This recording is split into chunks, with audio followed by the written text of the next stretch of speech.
Assalamualaikum warahmatullahi wabarakatuh. Perkenalkan, kami dari kelompok A mata kuliah Elektronika Kedokteran Teknik Elektro Universitas Diponegoro yang akan mempresentasikan tentang teknologi biomedik pada peredaran darah manusia. Boleh di next. Untuk anggota kelompoknya sendiri, yang pertama ada Ahmad Riki Rahmatullah, Tengku Fitria, Muhammad Kafi Abasi, dan Muhammad Mirza Alfian. Next. Anatomi sistem peredaran darah. Sistem peredaran darah adalah sistem vital dalam tubuh manusia yang berfungsi untuk mengedarkan oksigen, nutrisi, hormon, dan juga membuang sisa metabolisme. Boleh di next. Organ utama atau komponen utama dari sistem peredaran darah sendiri, yang pertama adalah jantung, pembuluh darah, dan darah itu sendiri. Next. Untuk fungsi utama dari jantung ialah itu memompa darah dan sebagai jalur distribusi antara oksigen dan gizi. Dan untuk anatominya sendiri, jantung itu terdiri dari atrium kanan dan kiri, vertikal kanan dan kiri, atau yang biasa kita sebut dengan bilik kanan bilik kiri, arterium itu sebagai serambi kanan dan kiri, katup jantung, dan septum.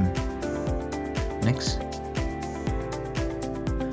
Pembuluh darah. Jadi untuk pembuluh darah ada 3. Yang pertama itu arteri, urutan dari jantung ke jaringan. Dan karakteristik dari pembuluh darah tersebut adalah berdinding tebal dan tekanannya tinggi karena mengangkut oksigen dan berbagai macam nutrisi.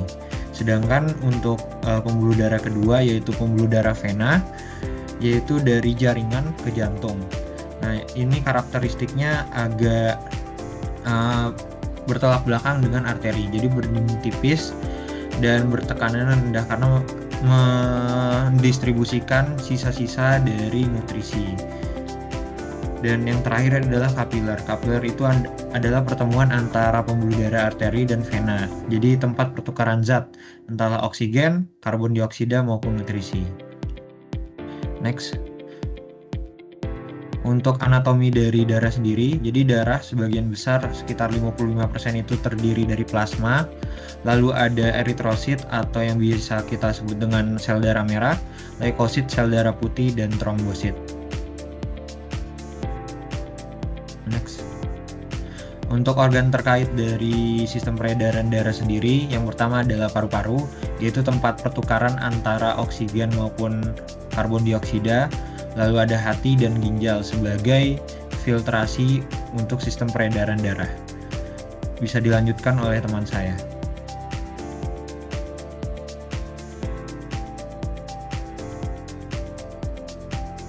Baik, ke homeostasis yang terkait dari sistem peredaran darah. Yang pertama ada transportasi dan distribusi. Jadi sistem ini itu organ utamanya adalah jantung sebagai pusat pompa dan pembuluh darah. Nah, sistem ini mengedarkan darah ke hampir seluruh jaringan tubuh, membawa oksigen dan nutrisi serta membuang limbah metabolik seperti CO2. Nah, di sini ada regulasi suhu tubuh, di mana ada namanya vasodilatasi atau pelebaran pembuluh darah pada kulit untuk membantu melepas panas saat suhu tubuh meningkat. Dan sebaliknya ada vasokonstriksis atau penyempitan ini untuk mengurangi kehilangan panas saat tubuh dingin. Nah, di sini ada gambar untuk menunjukkan pembuluh darah yang merentang di seluruh tubuh dan yang memperkuat perannya. Nah, selanjutnya di sini ada pengaturan pH dan osmolaritas, di mana di sini plasma darah atau mengandung albumin ini dia membantu menjaga keseimbangan osmotik agar selnya tidak menyusut ataupun membengkak. Dan sistem ini juga menyeimbangkan pH darah melalui ion bikarbonat sebagai buffer. Next, di sini ada pertahanan imun dan pembekuan, di mana di sini peran utamanya adalah sel darah putih dan antibodi dalam berperan melawan patogen, yang pastinya trombosit membentuk pembekuan untuk menghentikan pendarahan. Nah, ini ilustrasinya menunjukkan sistem sirkulasi yang memungkinkan distribusi ini menjadi unsur-unsur pertahanan ke seluruh tubuh. Di sini selanjutnya ada pengaturan tekanan darah dan sirkulasi, di mana di sini jantung tetap menjadi organ utama, namun di dalam jantung yang berperan adalah aortanya, dan tekanan darah ini dikontrol melalui kontraktilitas jantung, sistem saraf autonoma, hormon, dan volume darah. Mekanismenya di sini seperti barorefleks ini berfungsi untuk menjaga tekanan darah stabil yang sangat penting. Di sini ada autoregulasi aliran darah, di mana di sini nama lainnya adalah distribusi lokal. Contohnya juga adalah ketika otot aktif, aliran darah akan meningkat ke otot tersebut tapi dikurangi ke organ lain secara proporsional. Mekanisme utamanya adalah neural, endokrin, dan autoregulasi lokal. Selanjutnya akan dilanjutkan oleh teman saya. Oke, selanjutnya yaitu saya akan menjelaskan bagian fisiologi dari peredaran darah. Next.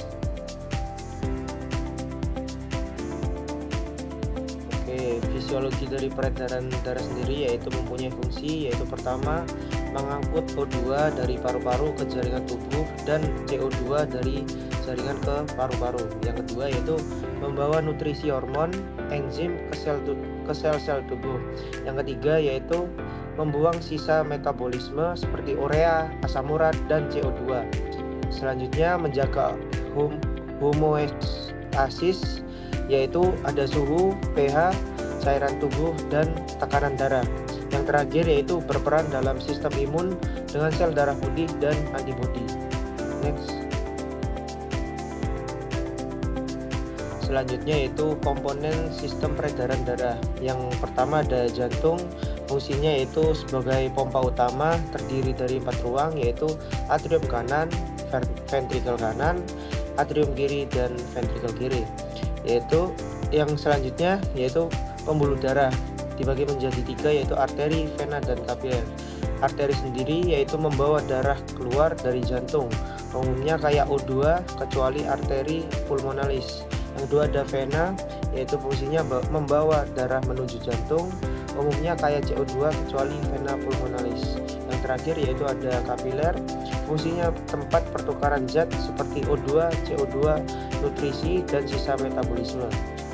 Dan yang terakhir yaitu ada darah, fungsinya terdiri dari plasma, sel darah merah yaitu pengangkut O2 dengan hemoglobin, sel darah putih, dan trombosit. Next.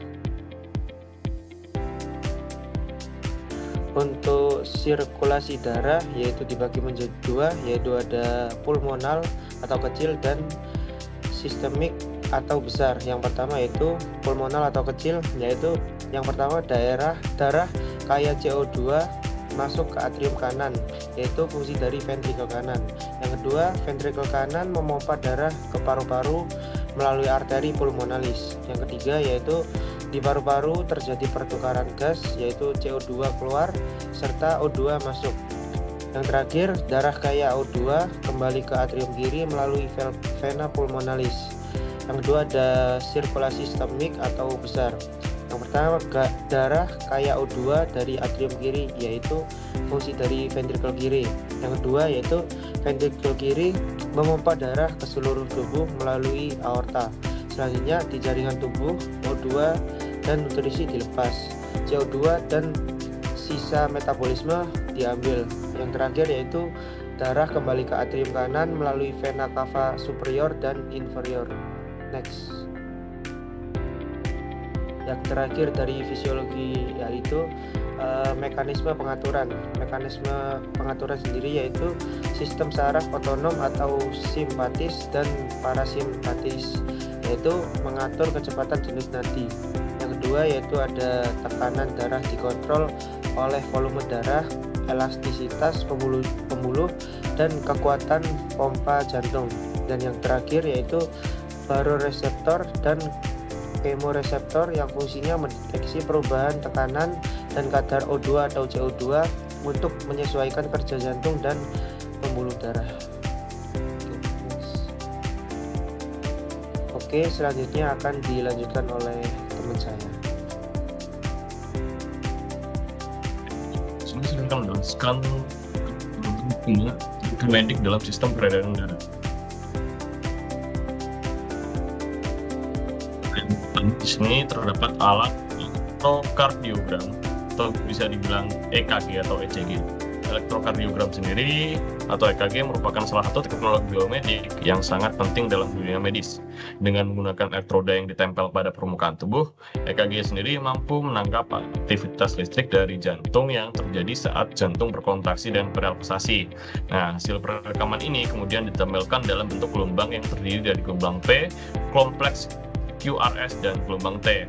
Dari gelombang ini, dokter dapat mengetahui adanya gangguan irama jantung, kurangnya aliran darah ke otot jantung, atau bahkan tanda-tanda serangan jantung.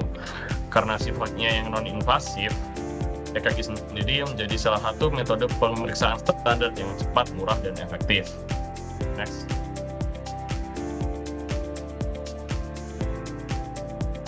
Selanjutnya, gelombang PQRST itu sendiri dimulai dari gelombang P, merupakan gelombang rekaman aktivitas listrik jantung dari bagian atas. Gelombang ini dihasilkan dari kontraksi atau depolarisasi atrium. Kemudian gelombang T, gelombang ini mewakili repolarisasi vertikal. Gelombang T dikatakan normal apabila menunjukkan hasil positif pada semua lead kecuali AVR.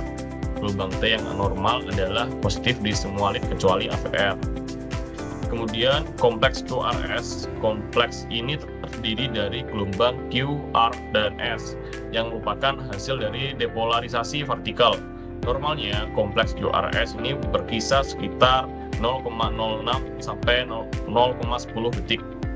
Kemudian segmen ST, segmen antara akhir kompleks QRS dengan awal gelombang T, merepresentasikan akhir dari depolarisasi hingga awal reprosesi vertikal.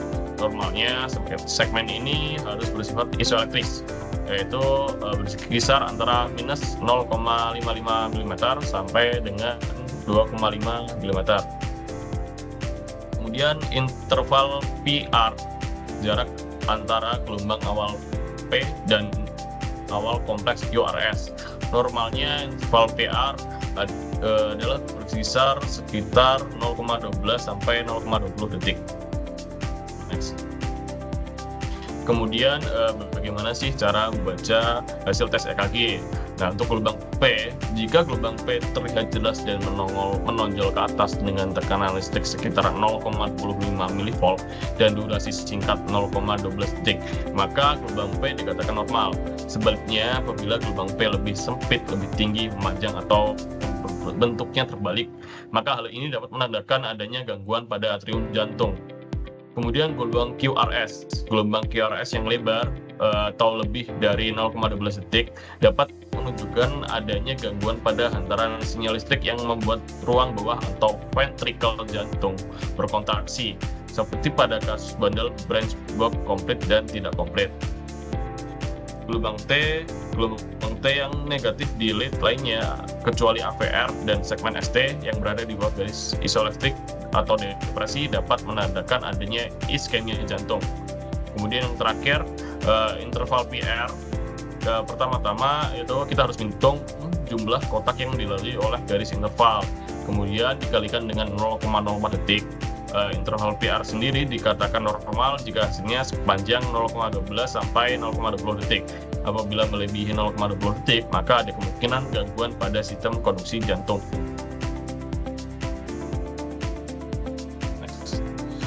Kemudian alat yang kedua di sini terdapat pulse oximeter.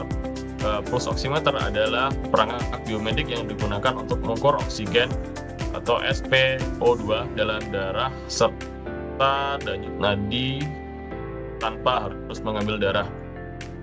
Prinsip kerjanya di sini menggunakan fotoplastimografi yang merupakan pengukuran cahaya yang melewati jaringan tubuh untuk mendeteksi perubahan volume darah. Selain itu, untuk pulse oximeter sendiri ini banyak digunakan di rumah sakit, klinik, hingga perangkat wearable seperti smartwatch. Next. Kemudian selanjutnya untuk pulse oximeter ini bekerja dengan memanfaatkan perbedaan sifat hemoglobin dalam mengikat oksigen. Hemoglobin yang membawa oksigen disebut HbO2, sedangkan yang tidak membawa oksigen disebut Hb. Kedua jenis hemoglobin ini memiliki karakteristik berbeda dalam menyerap cahaya dengan panjang gelombang tertentu. Saturasi oksigen normal dalam darah berkisar sekitar 95-100%. Nilai ini penting karena menunjukkan seberapa baik sistem pernapasan dan sirkulasi darah bekerja dalam menyuplai oksigen ke jaringan tubuh. Kemudian untuk prinsip kerja pulse oximeter sendiri itu menggunakan dua cahaya dengan panjang gelombang berbeda, yaitu yang merah sekitar 660 nanometer dan yang inframerah sekitar 940 nanometer. Hemoglobin tanpa oksigen lebih banyak menyerap cahaya merah, sedangkan hemoglobin yang membawa oksigen lebih banyak menyerap cahaya inframerah. Kedua cahaya ini dipancarkan melewati jaringan, biasanya jari atau telinga. Cahaya yang lolos ditangkap oleh fotodetektor, kemudian mikrokontroler menghitung rasio antara penyerapan cahaya merah dan inframerah untuk menentukan kadar saturasi oksigen dalam darah. Selain itu, fluktuasi sinyal akibat denyut juga digunakan untuk menghitung detak jantung. Seperti berikutlah presentasi dari kelompok A. Apabila ada salah kata, kami mohon maaf. Wassalamualaikum warahmatullahi wabarakatuh.